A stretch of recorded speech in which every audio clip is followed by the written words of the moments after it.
Я благодарю вас за то, что вы нашли время, встретились с нами. И благодарю вас за мирное небо над головой. Благодарю. Для вас было неожиданностью, что начинается война в Абхазии? Я вообще, честно говоря, даже не знал, что война в Абхазии началась. Это в 92 году я по улице шел. И возле Конгресса Кабардинского народа скопление людей увидел, подошел поинтересоваться, что происходит.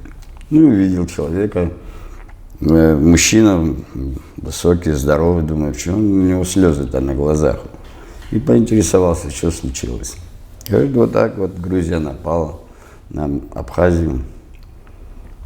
И там тоже знакомые адыги, что находились там, и поинтересовался, что такое, что происходит.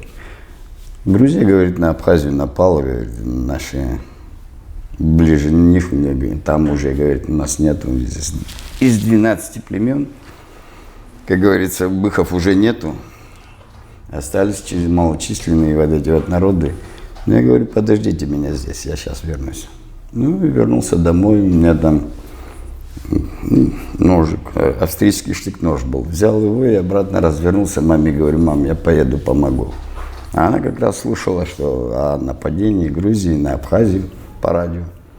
Я у матери единственный сын и самый старший. У меня две сестренки еще помоложе были тогда.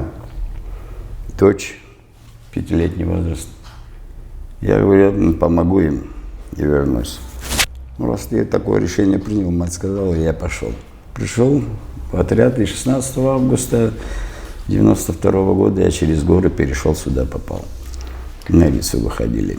Мы год назад с вами виделись, когда познакомились впервые, и я задала вам вопрос, почему вы пошли, вы сказали чисто математически, грузинов 5 миллионов, абхазов 100 тысяч. Я спросила, вы понимали, что выиграть шанс 1 на миллион, и вы сказали, а я пришел побеждать. Почему вы тогда пошли на войну? Математически. 5 миллионов грузин и 100 тысяч абхаз. Справедливость где? Нету, да? Задавят.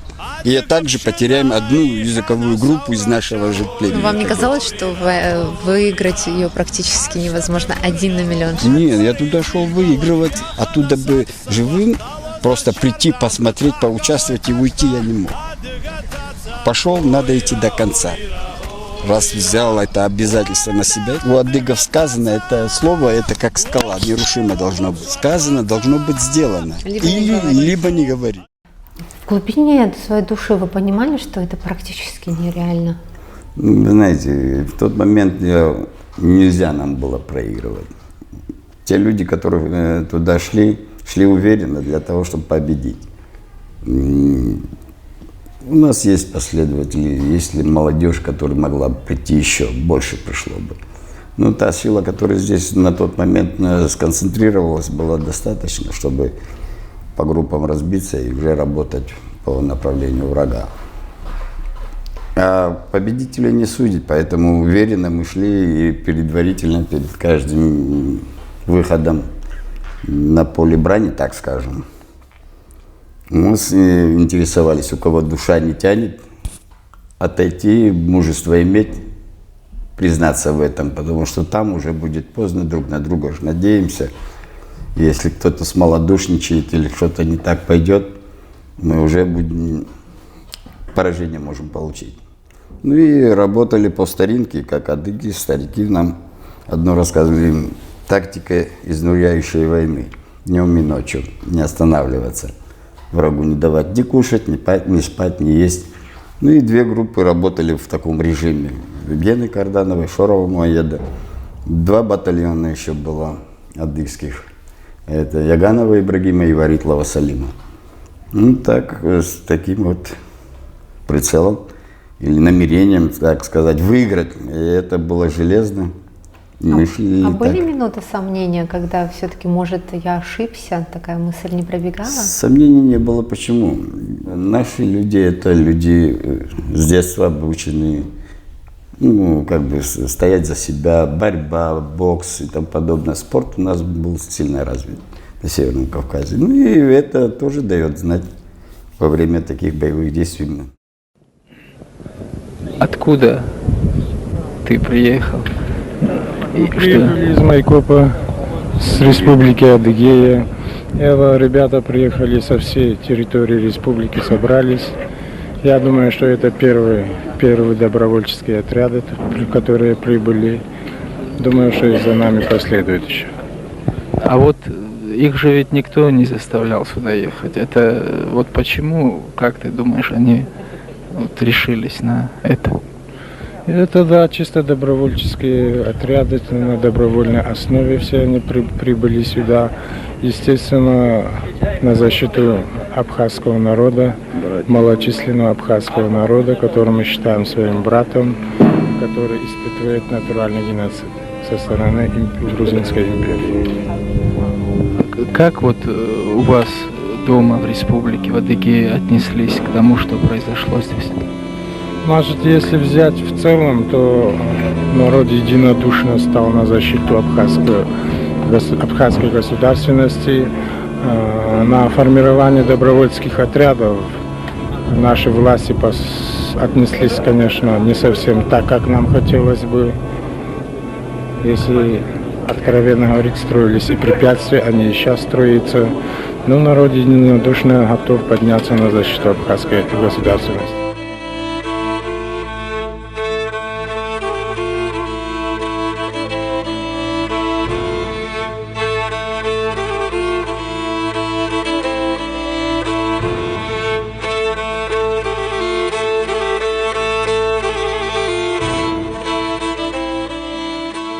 Что скажем мы нашим потомкам, если абхазы пропадут так же, как убыхи, их не станет? Каждая рожденная адыгской женщиной пойдет со мной. И вот вы то же самое сказали, вот эта ответственность за целый этнос горский, она присуща многим горцам? Откуда у вас взялось такое понимание? Понимаете, на Кавказе, насколько я понимаю, и сколько я за свои годы слышал, на Кавказе нет доминирующей нации. Есть уважаемые и равные среди равных. Когда видит весь Северный Кавказ, что несправедливость, 100-тысячный народ и 5-миллионный.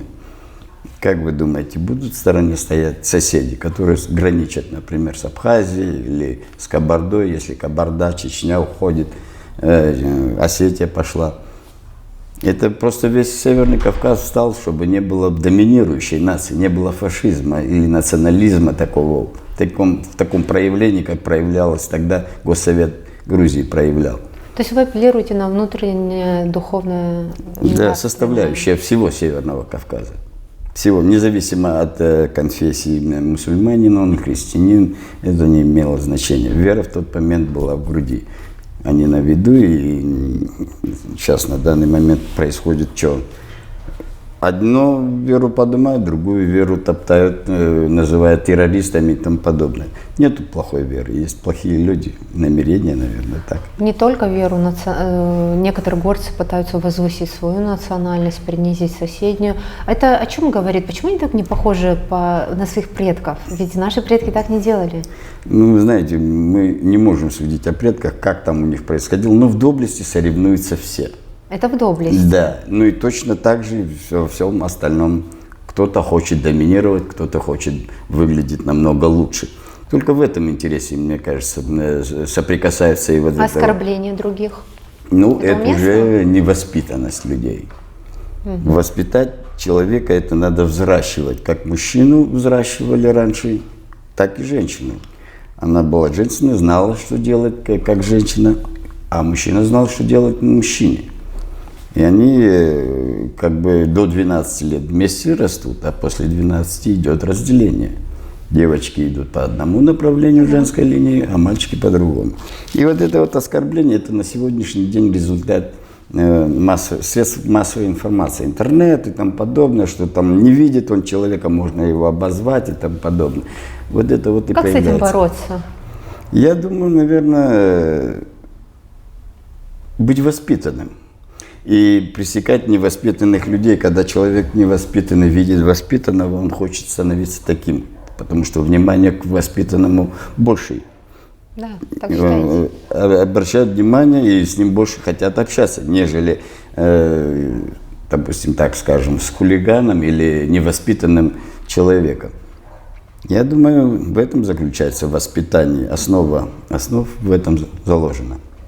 Адыга Хабза, на ваш взгляд, да, Апсуара, Нохчала, у ингушей тоже кахкайл, этикет поведения и так далее, у многих Образ горцев. жизни. Да. Это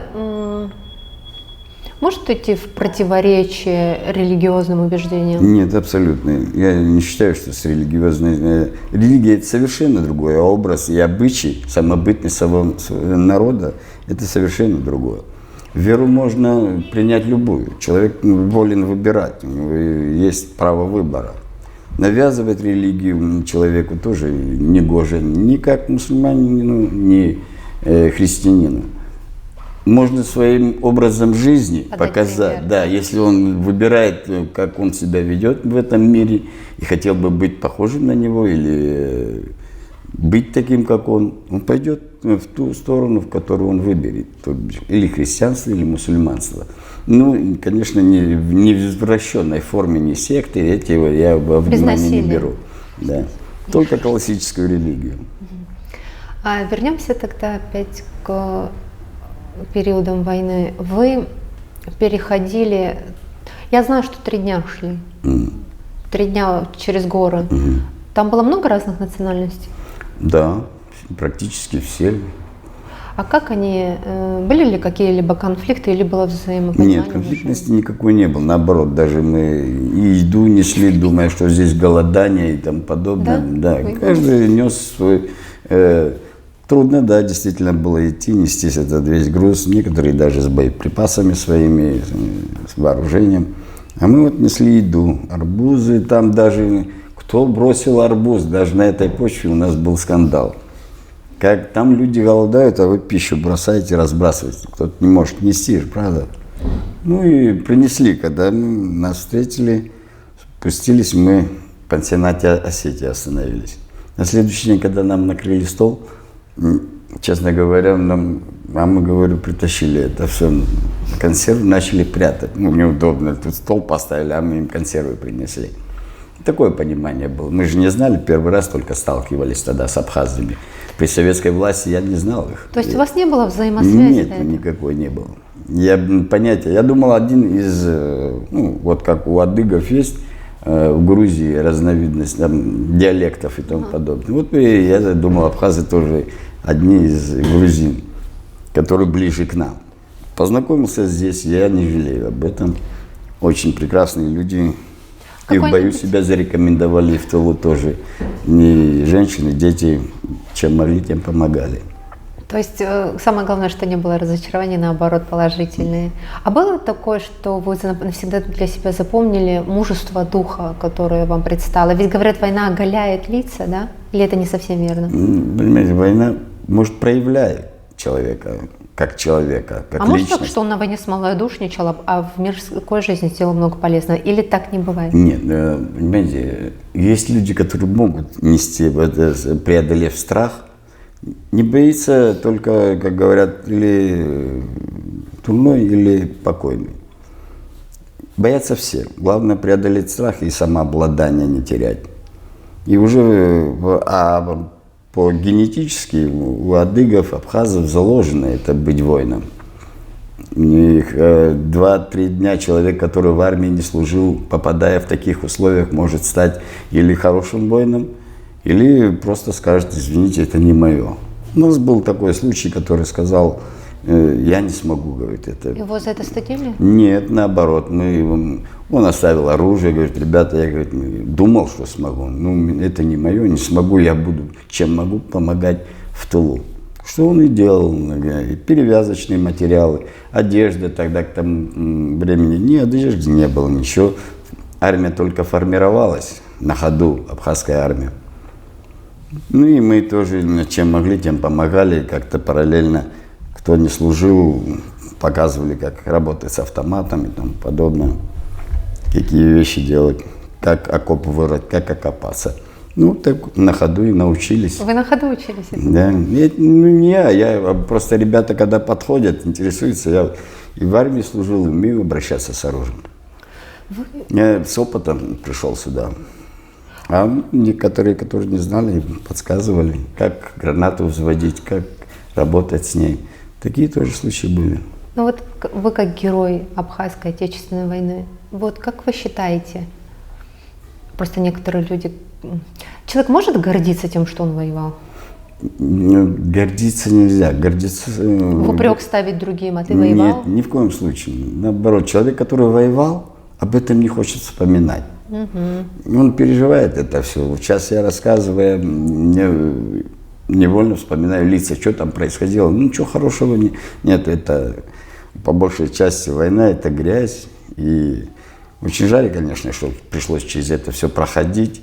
И на сегодняшний день я рад, что мирно здесь, ну, еще созидать будем, я думаю, выстроится это государство нормальным образом. Абхазы похожи на адыгов? Вот Один в один. мы тоже не заметили разницы, когда вы... Разницы никакой нет. С адыгами они как раз похожи. Это может быть как антипод, а может быть даже как два родных брата-близнеца. В поведении, в эмоциях они одинаковые. Потому что, наверное, менталитет один и образ жизни один. Мы просто его забываем потихонечку. Но хотелось бы, чтобы наоборот. Фундамент должен быть аламес, хабза, этикет поведенческая, не только разговорная речь, но и по поведению человек мог бы определять, где адык, где абхаз, где чечен, по поведению, по образу жизни своему. Мы делаем блоги с нашей командой, и историку там, задаем вопрос: расскажите что-нибудь про адыгов. Он говорит, раньше в старину, первое, что сказал, когда хотели сделать наивысший комплимент, говорили настоящий апсу-адыга, то есть неразделимое. Ну, это и есть неразделимое. Это как два сына одной матери.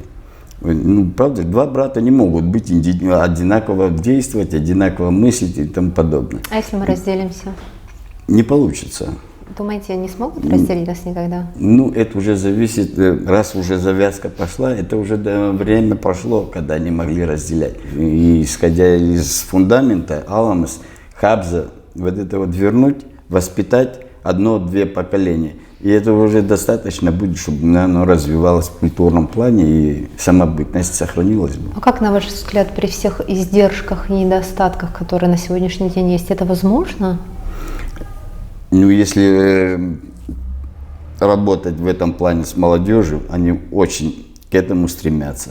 На сегодняшний день это, да? Даже одежду свою родную, если мы будем одевать время от времени, эта одежда не позволит не расслабиться, не кривляться, не выпившим быть или еще что-то. Он, наоборот, будет вытянутый. Где-то видишь черкеса или там абхаза одета в этой одежде пополам. Такого не получится. Одежда сама заставляет вести себя человека с подобающим образом. Так почему же мы его не носим? Вот эта одежда европейская может позволить любому, что хочешь делать. А та одежда уже обязывает. Наша культура, она не сегодня придумана, не нам ее, как говорится, завершать. Это предки с поколения в поколение нам уже тысячелетиями передают. Сохранить ее надо. И тогда мы сохраним и свои народы, и свою культуру, чтобы мы не интегрировались, как говорится, в другую национальность, да. Не ассимилировались. В прошлом году вы сказали, не каждый адык, он должен себя соответствующе вести. Если он назовет себя адыгом, а ведет он себя не по-адыгски, от того, что он говорит на этом языке, это не значит, что он адык. По поведению своему должен доказывать и по мировоззрению, по воспитанности, что он горец прежде всего. А в горах все равны. Быть равным среди равных – это честь и достоинство содержать и представлять свою культуру своего народа. Это, думаю, может относиться к любому народу, горскому, к примеру, не каждый абхаз, если он себя недостойно ведет, ну и так далее, там, чеченец, ингуш, дагестанец. Вот вы могли бы более раскрыть эту тему, более подробно рассказать, как должен вести себя кавказец, горец в первую очередь? Ну, как к себе он должен относиться ко всем. Прежде всего, надо уважать себя, чтобы уважать окружающих. Если ты себя не уважаешь, ты не будешь окружающих уважать. Человек, который несет свою культуру, поведение его должно подчеркивать. Во-первых, воспитание непростолюдимо. Каждый адык воспитывается как дворянин. при виде старших вставать. Нас, допустим, женщины на девочках обучают. Не ходи как лошадь, широко на ноги не ставь. Даже в походке обучают. Громко не смеяться на улице. Мальчикам, например, у нас был такой, если в селе девочка идет со школы домой, сопроводить его до дома, он следом идет до дома, пока она не дойдет до дома. Сопровождает, не подходя к ней. Это какое отношение к человеку? Да, вот это правильно. Благородство, порядочность и умение отвечать за свои слова и за свои действия. Вот черта кавказца, что иногда вызывает некоторых народностей понимание вещей егошних, кавказца самого, почему он отличается от всех европейских, например, в Москве, Московской области и тому подобное, от русских. А, кстати, питерцы тоже отличаются от москвичей, а москвичи от питерцев. Это тоже странная закономерность. Понимаете, я думаю, наверное, из-за того, что в Москве больше гостей, приезжающих, смешанные культуры, и у них какая-то своеобразная манера поведения московская получается. Среда обитания, если чуть-чуть побудешь в Москве, ты начинаешь даже разговорная речь, и акцент московский появляется, правильно же? Вот примерно так. Возьмем с Москвы, здесь поселим, через полгода человек будет уже с акцентом абхазским или адыгским разговаривать. Русский. Наших русских там называют тоже, да ты, говорит, кавказец уже, а не русский. Удивительное сочетание. Вот те русские коренные сухумчане, они, кажется, или я таких встречала, 4 точно могу назвать, в себе содержат наилучшие качества, которые, возможно, у кавказцев, например, у абхазов, и у русских. Они перенимают, это действительно так и есть. Они все лучше берут к себе, да, все лучше. Я не хочу говорить за всех русских, что они такие, сякие. У них есть люди, которые воспитанные, которые могут сказать, я честь имею. Вот с такими русскими было бы приятно общаться. Но почему даже города, место обитания, даже на горца может повлиять? Ведь у него должен быть крепкий духовный стержень. Да, но если он его не видит, он становится... Под массу? Да, под массу подстраивается. Вот эти допустим, сейчас гоняются за какими-то гаджетами. Я как-то племянницу спросил, послушай, чего вы за ней гоняетесь? Это же функция, то же самое. Нет, тогда ты не в тренде. Это что значит? Я говорю, в тренде, не в тренде. Я говорю, ты адыга, девочка, которая, допустим, несешь свою культуру. Тренд в этом должен заключаться, в твоем воспитании, умении вести себя в обществе и нести культуру свою. Культуру тем, кто не знает, кто такой кавказец. Если я буду себя изображать какого-то дикаря, который, кроме как подраться, извините за выражение, наглубить или еще что-то, это не горец. Горцы должны свою честь отстаивать в своем поведении, не говоря уже о извне, который его провоцирует на какие-то действия. Если метод убеждения заканчивается, тогда и переходим к методу принуждения. Поэтому и не любят кавказцев. Наши языки уничтожаются по причине тех же гаджетов. То есть русскоязычный же или англоязычный, или какой-то другой язык, какой-то массовый, и нет на родном языке ни мультиков, ни фильмов. Вот это утрачено. А может быть, сделать какие-то лагеря или встречи? Я не знаю, я как думаю, например, слово «лагерь» мне не нравится, честно говоря. Можно мероприятия какие-то проводить, и мультфильмы тоже создавать на нашем языке, на абхазском, на адыгском. И те же, и того же Винни-Пуха, эти современные сказки перевести просто на язык абхазский. Переводит на совсем чуть-чуть. И заинтересовывать, если мы, смешанные браки у нас есть, адыги и абхазы, да, хочется, чтобы ребенок знал и тот язык.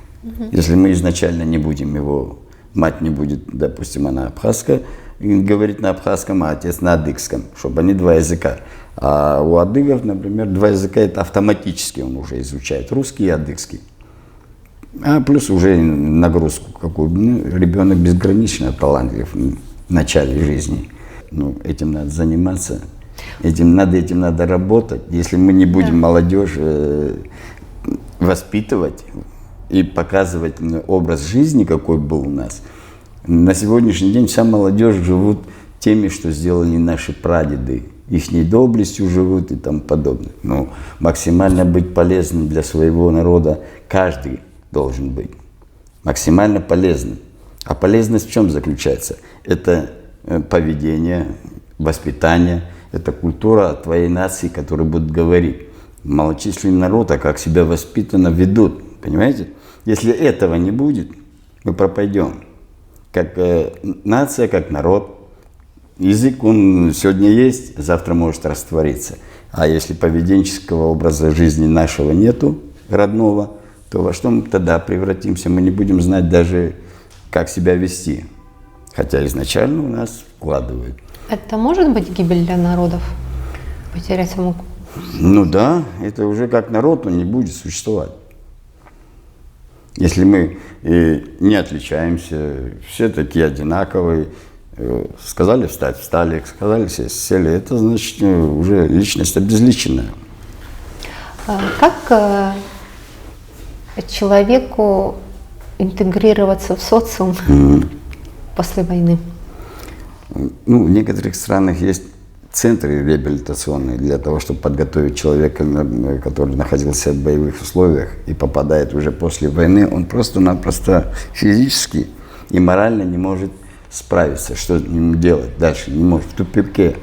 Если государство отвернется от этих людей, они воспользуются этим другие структуры, и криминальные, и тому подобное, потому что человек, он психологически настроен именно на войну. Вы имеете в виду наркоманию, воровская система, какие-то такие вещи? Да. И такие вещи тоже берут на вооружение тех людей, которые непосредственно были в боевых условиях. То есть вы хотите сказать, что человек очень, очень уязвим психологически? Очень. Он после войны не знает себя куда девать, во-первых.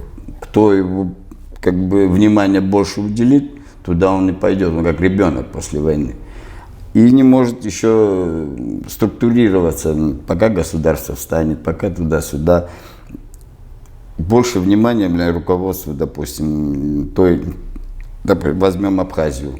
Я бы хотел, чтобы они уделяли больше внимания своим инвалидам и ветеранам войны. Почему? Потому что на сегодняшний день вот это, с чего начался наш разговор, когда говорят, я воевал, у него это есть, да, он воевал и отдал полжизни, молодость у него прошла, он инвалид, допустим, у него семью приобрел, дети есть, работы нет. Того нет. На здоровье нет. Да, психологически он сработает как? Если вот ты не военный человек, не воевавший, вот твое мышление, что он будет делать? Конечно, духом ломается. Не ломается, пить, залить. Да. Лишь бы не согрешить там, или не пойти на убийство, или еще что-то, то, что он умеет делать. Так, к чему ему в последнее время научили? Чтобы этого не было, надо пенсии повысить, рабочие места, я не знаю, как это, наверное, больше и лучше видно, как это сделать государство правильно. Но внимание уделить ветеранам нужно. Не хотелось бы, как у Талькова песню поет, «Покажите мне страну, где ветеранов обижают». Пел же песню такую, вот, чтобы мы не повторяли их ошибки. У нас мало этих ветеранов, и инвалидов еще меньше становится с каждым годом, по 3-4 человека умирает. Когда искушение, обычно зачастую оно очень сильное, чем более благородный поступок человек совершает, тем больше предлагает дьявол. Как удержаться, особенно в современном мире, который сносит просто своими какими-то материальными благами? Это сложно? Это сложно, наверное, в зависимости, я еще раз говорю, от воспитания. Что ему нравственно, материальная часть или духовная?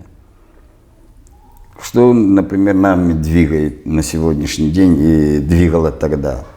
Ведь не материальная часть, нам же денег не предлагали. Если мы сейчас к этому приступим, и средства массовые, и пропагандировать здоровый образ жизни, и образ жизни абхазов, адыгов, обычаи, вера – это сугубо лично должно быть у человека, во что верить.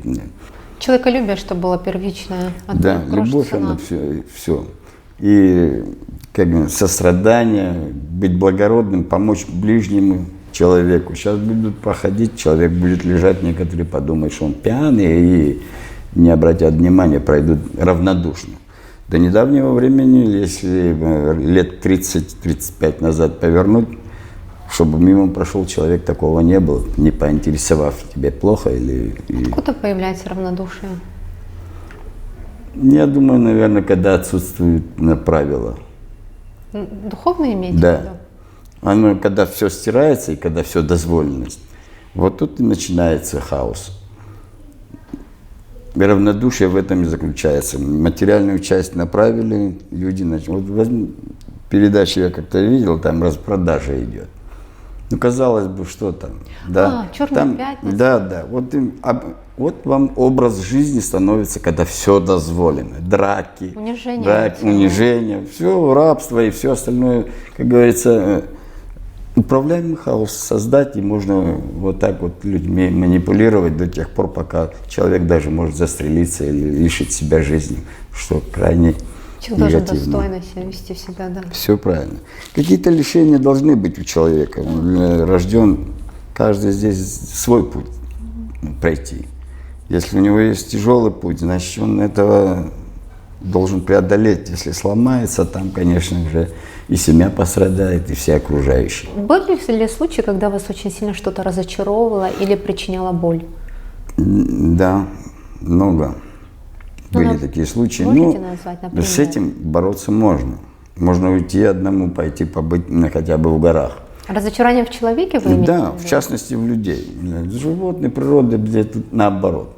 Люди сами себя уничтожают потихоньку. То есть оно морально или материально, или еще что-то. Показывая, что у него есть благо, он унижает рядом Он идущего сам человека. себя унижает же.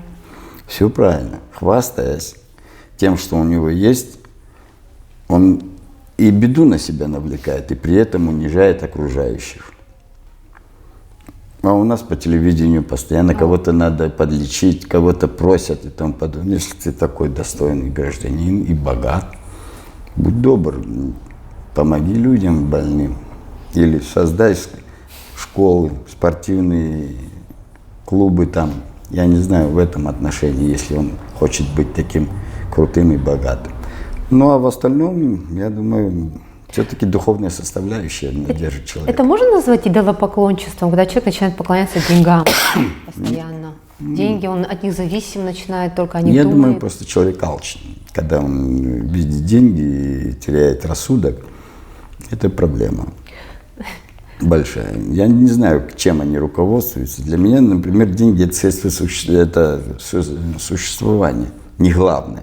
Главное для меня – это быть духовно нравственным, развиваться духовно. Материально мы успеем. И быть здоровым человеком, здоровое общество воспитывать себе подобных. А деньги, я думаю, они потихоньку придут сами. Было ли, когда вас кто-то восхитил, или вот вы вновь поверили в людей, или что-то положительное? Я не разочаровываюсь в людях. Я сам оптимист, честно говоря. И нету одни злые, другие там, добрые и тому подобное. Большинство, наверное, от безысходности хотят быть злыми. Почему? Так Потому легче? что средства выживания. Они приходят к этому, теряют духовное. И вот за материальное начинают драться. Что и произошло здесь, на данном этапе. Во время войны, что не хватало? У них все было. Да? Казалось бы, богатые люди, все такое, Грузия. А что Абхазия? Маленький народ. Почему они захотели, видите ли, здесь сделать территорию только грузин и только по-грузински говорить? Значит, богатство заставляет расширять свои территории. Ну, не позволили. Весь Северный Кавказ здесь был, не говоря уже о приднестровцах и всех остальных ребятах, которые отовсюду приехали сюда. Из Сирии приезжали, потом, чтобы не дать задушить вот этот вот народ со своей самобытностью, со своими обычаями, со своими делами. Когда я была в Турции, он, кстати, наполовину адык, наполовину абхаз, доброволец, я сказала, почему вы поехали на войну? Он сказал, он никогда не был в Абхазии. Он сказал, ну я люблю Абхазию. То есть я очень часто замечала у горцев такое болезненное в положительном смысле отношение к родине, даже если они находятся очень далеко. Почему оно свойственно горцам, на ваш взгляд? Понимаете, земля, она же, в принципе, отсюда мы все выходим оттуда и заходим туда же, как говорится. Поэтому земля – это много чего значит для горца. Есть фильм старый один. Там такой случай был. Один старик встретил в начале, после революции, девушка, диалог такой. Мы же будут у вас дети учиться шахтерами, монтерами. И этот старик говорит, не надо нам шахтеров, монтеров. Говорит. Ты видела, говорит, гнездо орла? Он продувается всеми ветрами, там, но он птица гордая. А у барсука, говорит, нора теплая, уютная, говорит. Так все равно барсуком воняет, говорит, а там-то чисто и полет высокий. Вот примерно в этом и заключается вся связь. Салам алейкум. Здравствуйте.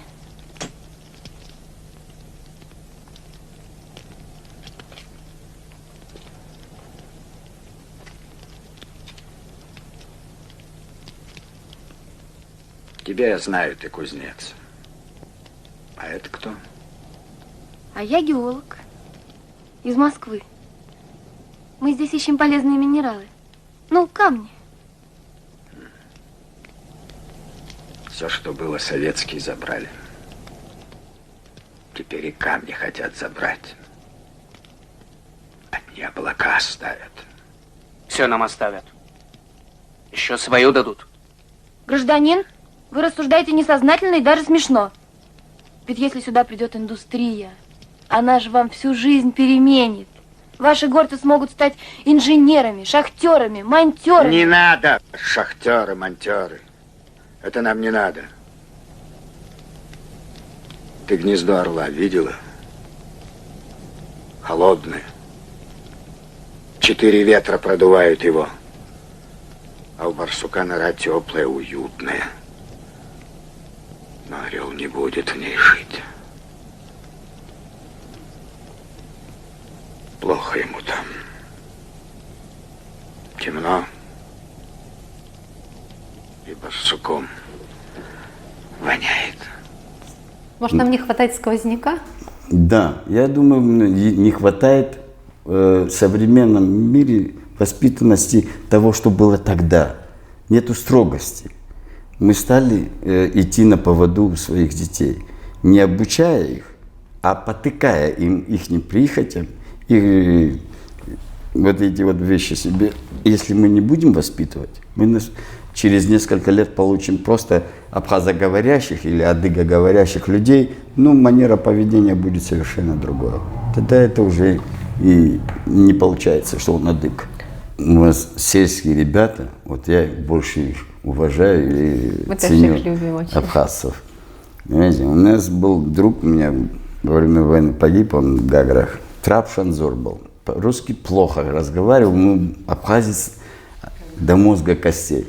Мы как два родных брата. Еле друг друга понимаем, ну, понимались просто с взгляда, с полуслова. Сердце разговор. Да, сфотографировались даже как два родных брата, вот так вот. Правда, погиб он. Вот эти люди, вот на таких людях, наверное, и держится все общество, что адыгов, что абхазов, ну, что и у русских, наверное, тех патриотов, тех именно простых людей. Не тех, кто богат или еще что-то. Он богат духовно, он знает, что предки жили там и общались с адыгами. И вот он в этом отношении. И до сих пор мы дружим с такими ребятами. Я здесь себя чувствую как рыба в воде. И понимание, и вот сама атмосфера, хоть и да, немножко может быть и скудно, там поломано, тут не построено, тут не убрано и тому подобное. Но это со временем можно сделать. Гражданское сознание сработает в любом случае, в конце концов. Мы же в стране души находимся, а не в душегубке какой-то. Правильно? И красота наша должна видно быть тем, кто сюда заезжает. Они должны видеть, что абхазы – это красивый народ, очень культурный народ. И главное, умный. Почему на сегодняшний день надо глупо выглядеть при наличии знаний и умений? Лень, наверное. Да. Может, лень. Или безысходность какая-то. Мне кажется, все-таки зависит от чиновников, как они выстроят все эти коммуникации и развивать будут свою молодежь, в какую сторону ее потянут, куда их направить. На воспитание, наверное. Не дать им самотеком вот так вот расти. Какое пожелание вы могли бы дать абхазам, адыгам и горцам в целом?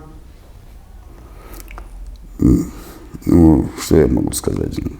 Долгих лет жизни, чести, достоинства, терпения и понимания между, чтобы уважение было между младшим и старшим и в обратную сторону. Уважение самое главное и воспитание в горцах. И это их не конек. Как воспитан человек, так он и пойдет по жизни и будет нести эту культуру в массы. Когда человека видят, и он встает, они говорят: а кто это? Скажут: или абхаз, или адык, или чечен, или ингуш, или осетин. Это при виде старших вставать и уважение проявлять, это прежде всего уважение к себе самому. Себя уважаешь. Если мы сегодня это забудем, если это только то, что я доступно маленькими этими фразами, а то и целая наука воспитать такого человека. Женщины должны знать, как мальчика воспитывать, как, что говорить, каким образом. Даже готовить у нас некоторые перестали. Одежду свою не одевают.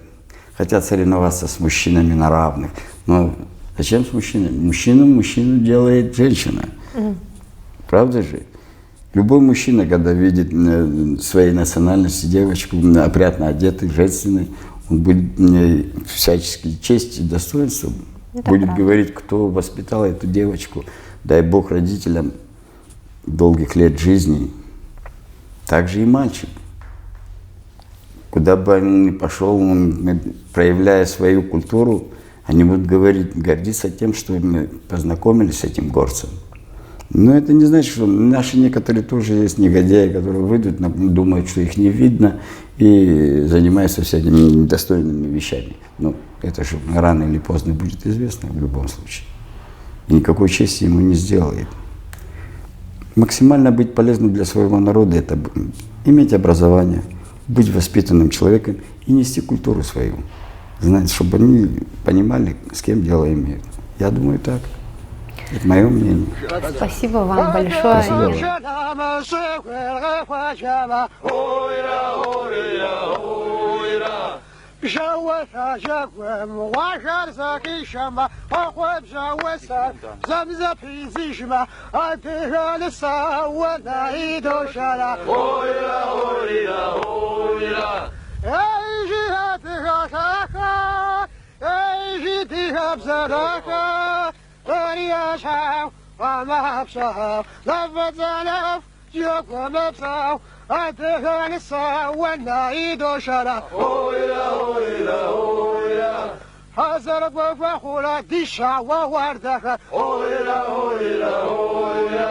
سشحم ورسكم يا وريداتك بغرز فتخر يا دشايك با ادغان ساونا يدوشنا هويلا هويلا هويلا ايجي ادغاكا ايجي دهب زداكا داري عشاو قام حبشاو لبزانف جيب ومبساو ادغان ساونا يدوشنا هويلا هويلا هويلا Эй, дихав задаха, дарьяшхав, амапшахав, на базанов, чеквамапсав, адыганасав, ванда и дошара. Ойра, ойра, ойра. Яшана, назахна, яшана, сдагусу, дабзидия, дадигу. Хuna? Адган шакар.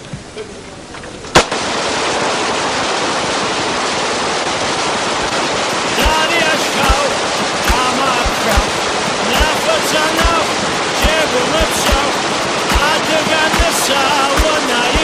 شرا وي